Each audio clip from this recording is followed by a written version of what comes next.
دخل الزكي ست الكل ورحت واقفه له وقعدت اتكلم معاه. كلمته في ايه بقى يا خالتي ام اشرف؟ كلمته في ايه؟ اتكلمت وقلت له الببلاوي ده ما ينفعش ما ينفعش الببلاوي ده من الطابور الخامس.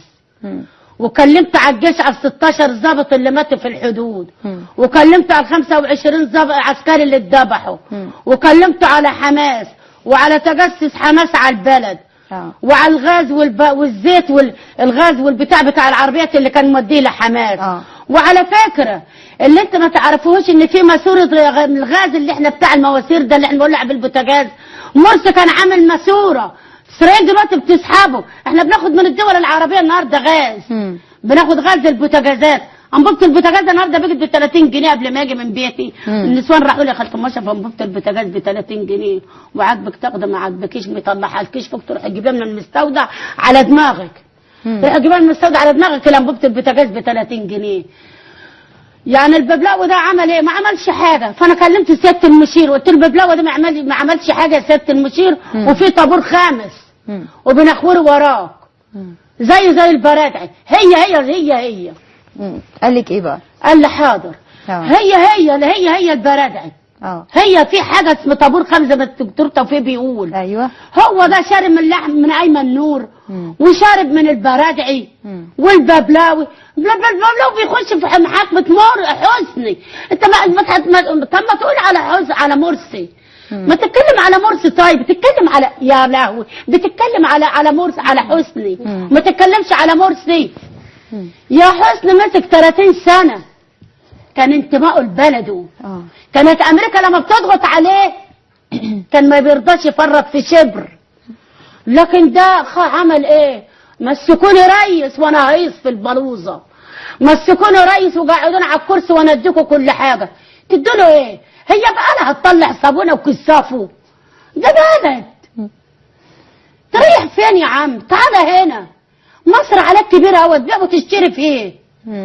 تروح تبيع وتشتري في تبيع في بلدي؟ دي بلدي وارضي. اللي يبيع ارضه يبيع عرضه. ما تبيعش ارضي. ده بلد الشعب. ده بلد الجيش اللي بيموت على الحدود. بلد الجيش اللي انت نايم في القصر يا مرسي يا دكتور مرسي وهو حميك. وفي الاخر تروح مدخل على بتاع حماس يموتوهم وتدخل علينا براما وتدخل علينا تانياهم وتدخل علينا الحلوه الشيخه موزه. فاضل لك اشرايه وتزحلقي من الموز. طيب في ايه؟ المشير السيسي قال لك ايه بقى لما انت قلتي له على التلفزيون؟ قال لك ايه؟ التلفزيون ايه بتاعي؟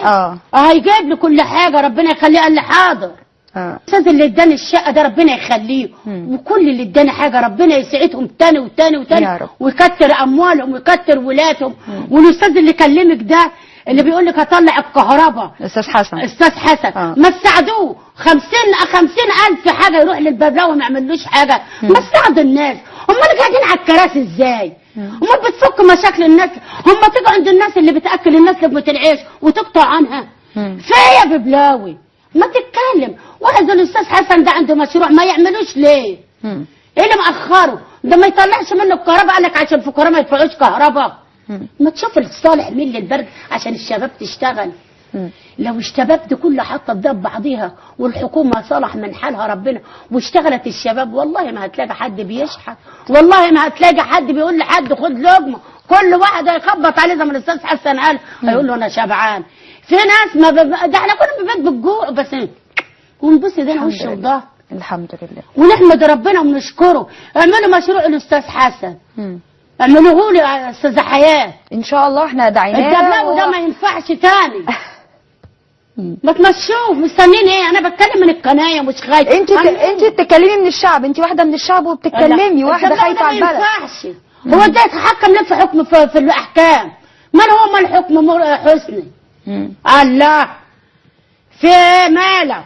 انت بتتحكم في حته ما تقول لي مرسي يا اخويا اللي فتح لك صدره في التحرير وانا ايه يا اخويا؟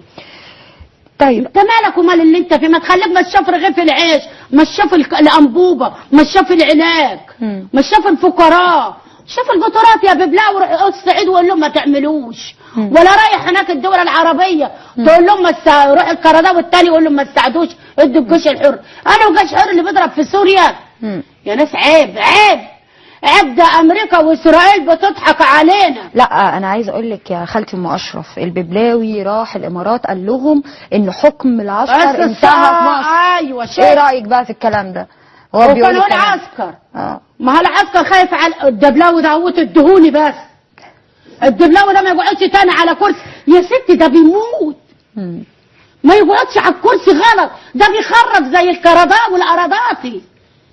يا ست دول يا حول الله، يا ست دول مش بتوع حكام، دول راجل عربيه بتاخدوا عربيه بتوديه، مش عايلين هم البلد في حاجه. ده عارف، ده عملات امريكا، ده العملات اسرائيل، ده العملات اردوغان، ده عملات الحلوه الشيخه مزموزه. دول مش لمصر، دول منتميين لدول تانية. لان الدولارات دي كانوا ولا اسمها ايه عمت عينيهم، مش شايفين البلد اتجاهها فين.